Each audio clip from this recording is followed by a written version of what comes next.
ರವಿವಾರ ಬೆಳಗ್ಗೆ ಮಸ್ಕಿ ಬಿಜೆಪಿ ಕಾರ್ಯಾಲಯದಲ್ಲಿ ಭಾರತೀಯ ಜನಸಂಘದ ಸಂಸ್ಥಾಪಕ ಹಾಗೂ ಭಾರತೀಯ ಜನತಾ ಪಕ್ಷದ ಹಿರಿಯ ಮುಖಂಡರಾದ ಶ್ಯಾಮ್ ಪ್ರಕಾಶ್ ಮುಖರ್ಜಿಯವರ ಪುಣ್ಯತಿಥಿಯ ಅಂಗವಾಗಿ ಸಸಿ ನೆಡುವ ಮೂಲಕ ಪುಣ್ಯತಿಥಿಯನ್ನು ಅರ್ಥಪೂರ್ಣವಾಗಿ ಆಚರಿಸಲಾಯಿತು.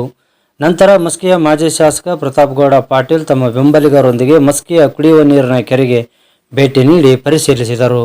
ಅಲ್ಲಿ ಸುದ್ದಿಗೋಷ್ಠಿ ನಡೆಸಿದ ಅವರು, ಕರ್ನಾಟಕ ರಾಜ್ಯದ ಕಾಂಗ್ರೆಸ್ ಸರ್ಕಾರದ ಅಗತ್ಯ ವಸ್ತುಗಳ ಬೆಲೆ ಏರಿಕೆ, ಇಲಾಖೆಗಳಲ್ಲಿನ ಹಗರಣಗಳ ವಿರುದ್ಧ ನಮ್ಮ ಬಿಜೆಪಿ ಹೋರಾಟ ಆರಂಭಿಸಿದೆ.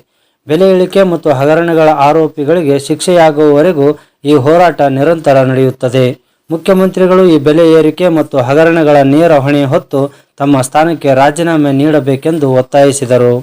ಇದೇ 28ನೇ ತಾರೀಕಿನಂದು ರಾಜ್ಯದಾದ್ಯಂತ ಆಯಾ ಜಿಲ್ಲೆಗಳ ಜಿಲ್ಲಾಧಿಕಾರಿಗಳ ಕಾರ್ಯಾಲಯಕ್ಕೆ ಮುತ್ತಿಗೆ ಹಾಕುವ ಮೂಲಕ ಬೆಲೆ ಏರಿಕೆ ವಿರುದ್ಧ ಪ್ರತಿಭಟನೆ ಮಾಡುವಂತೆ ರಾಜ್ಯಾಧ್ಯಕ್ಷರು ಕರೆ ಕೊಟ್ಟಿದ್ದಾರೆ. ಅವರ ಕರೆಗೆ ಓಗೊಟ್ಟು ಮಸ್ಕಿ ಮಂಡಲದ ಬಿಜೆಪಿ ಪ್ರತಿಭಟನೆ ಮಾಡಲಿದೆ.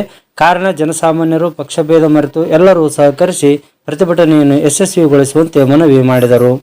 ಈ ಸಂದರ್ಭದಲ್ಲಿ ಬಿಜೆಪಿ ಮಂಡಲ ಅಧ್ಯಕ್ಷರಾದ ಶರಣಬಸವ ಸೊಪ್ಪಿಮಠ, ಮಂಡಲ ಪ್ರಧಾನ ಕಾರ್ಯದರ್ಶಿಗಳಾದ ರಮೇಶ್ ಉದ್ಬಾಳ್, ಪಕ್ಷದ ಹಿರಿಯ ಮುಖಂಡರಾದ ಮಲ್ಲಪ್ಪ ಅಂಕುಶದೊಡ್ಡಿ, ಬಸವರಾಜಸ್ವಾಮಿ ಹಸಂಕಲ್, ಪಂಪಣ್ಣ ಗುಂಡಳ್ಳಿ, ಡಾಕ್ಟರ್ ಮಲ್ಲಿಕಾರ್ಜುನ್ ಇಟ್ಲಿ, ಪ್ರಸನ್ನ ಪಾಟೀಲ್, ದೊಡ್ಡಪ್ಪ ಬುಳ್ಳ, ಶ್ರೀನಿವಾಸ್ ಇಲ್ಲೂರ್, ಅಭಿಜಿತ್ ಮಾಲಿ ಪಾಟೀಲ್, ರಘುವೀರ್ ಸಿಂಗ್ ಠಾಕೂರ್, ಎಸ್ಟಿ ಮೋರ್ಚಾ ಜಿಲ್ಲಾ ಉಪಾಧ್ಯಕ್ಷರಾದ ಮೌನೇಶ್ ನಾಯಕ್, ಪುರಸಭೆ ಸದಸ್ಯರಾದ ಮೌನೇಶ್ ಮುರಾರಿ, ಚೇತನ್ ಪಾಟೀಲ್, ರಮೇಶ್ ಗುಡಸ್ಲಿ, ಬಸವರಾಜ್ ಬುಕ್ಕಣ್ಣ, ಯಮನಪ್ಪ ಬೋವಿ, ಮಹಿಳಾ ಮೋರ್ಚಾ ಅಧ್ಯಕ್ಷರಾದ ಚಂದ್ರಕಲಾ ದೇಶ್ಮುಖ್, ಮಂಡಲ ಕಾರ್ಯದರ್ಶಿ ಶಾಂತಮ್ಮ, ದೇವಣ್ಣ ನಾಯಕ್, ಪಂಪಣ್ಣ ಮಡಿವಾಳ್, ಗದ್ದಪ್ಪ ಮಡಿವಾಳ್, ಹುಲಿಗೇಶ್ ಮುರಾರಿ, ಕೇಶವಮೂರ್ತಿ ಸೇರಿದಂತೆ ಪಕ್ಷದ ಪದಾಧಿಕಾರಿಗಳು, ಕಾರ್ಯಕರ್ತರು ಭಾಗಿಯಾಗಿದ್ದರು.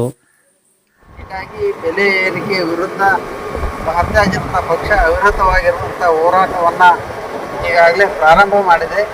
ಇದೇ ತಿಂಗಳ 28ನೇ ತಾರೀಕಿಗೆ ರಾಜ್ಯದಾದ್ಯಂತ ಜಿಲ್ಲಾಧಿಕಾರಿಗಳ ಕಾರ್ಯಾಲಯವನ್ನು ಮುತ್ತಿಗೆ ಹಾಕುವುದರ ಮೂಲಕ ಈ ಪ್ರತಿಭಟನೆಯನ್ನು ಉಗ್ರ ಸ್ವರೂಪಕ್ಕೆ ತೆಗೆದುಕೊಂಡು ಹೋಗಬೇಕು ಅಂತೇಳಿ ಇವತ್ತು ರಾಜ್ಯ ಭಾರತೀಯ ಜನತಾ ಪಕ್ಷ ಕರೆ ಕೊಟ್ಟಿದೆ. ಈಗಾಗಲೇ ಇದರ ಅನ್ವಯ ನಾವೆಲ್ಲರೂ ಪೂರ್ವಭಾವಿ ಸಭೆಯನ್ನು ಮಾಡಿ ಈಗಾಗಲೇ ಇದರ ಒಂದು ರೂಪರೇಷೆಯನ್ನು ಇವತ್ತು ರೆಡಿ ಮಾಡಿ 28ನೇ ತಾರೀಕಿಗೆ ಪ್ರತಿ ಜಿಲ್ಲಾಧಿಕಾರಿಯಲ್ಲಿ ರಾಜ್ಯದಾದ್ಯಂತ ಒಂದು ಪ್ರತಿಭಟನೆಯನ್ನು ಮಾಡ್ತೇವೆ. ಈ ಪ್ರತಿಭಟನೆಗೆ ಸಾರ್ವಜನಿಕರು ಸಹ ಪಕ್ಷಾತೀತವಾಗಿ ಬೆಂಬಲಿಸಬೇಕು ಅಂತೇಳಿ ನಾನು ಈ ಮೂಲಕ ವಿನಂತಿಸಿಕೊಳ್ತೇನೆ. ಯಾಕಂದರೆ ಇದು ಕೇವಲ ಭಾರತೀಯ ಜನತಾ ಪಕ್ಷದವರಿಗೆ ಆಗಿರುವಂಥ ತೊಂದರೆ ಅಲ್ಲ, ಇಡೀ ಜನಸಾಮಾನ್ಯರಿಗೆ, ಬಡವರಿಗೆ, ರೈತರಿಗೆ ಆಗಿರುವಂಥ ತೊಂದರೆ.